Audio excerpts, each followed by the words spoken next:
majelis taklim yang ada di kota Banda Aceh, karena hari ini Ibu hadir dari Kecamatan Kota Alam, jadi bukan Kecamatan Baitur Rahman saja, Kota Alam alhamdulillah juga mendukung kegiatan ini.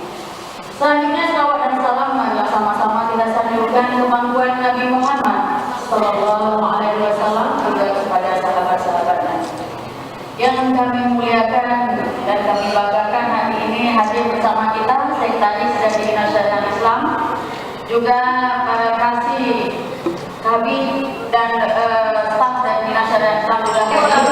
Tempatnya di Penayung, Pak. Penayung itu Ibu lihat. Coba Ibu lihat dulu. Bayangkan apa yang Ibu rasakan ketika Ibu melihat di foto ini. Apa yang Ibu rasakan? Hah? Sedih.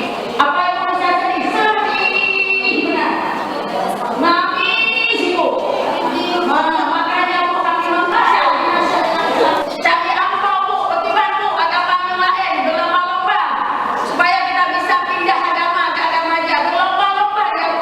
Bagi-bagi apa? Kalau katanya kasihlah gadong akidah. Subhanallah. Ibu bisa lihat.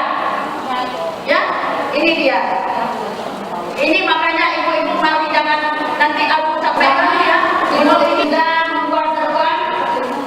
Yang serbannya ibu sudah dibagikan, ibu silakan baca.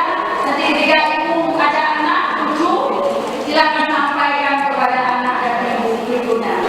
Ya, lanjutkan. Tapi diangkat oleh musyawarah kami MPU. Nah, kami ada membuat musyawarah bersama anggota-anggota kami MPU menjadi sejarah historis yang terkuat. Apa itu kolom rendai? Sekarang akan saya uraikan.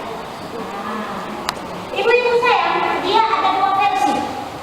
Versi yang pertama, kolom rendai itu adalah diadakan masa kekaisaran Romawi Raja Romawi yang marah kepada Santo Valentin, makanya diangkat kelenteng.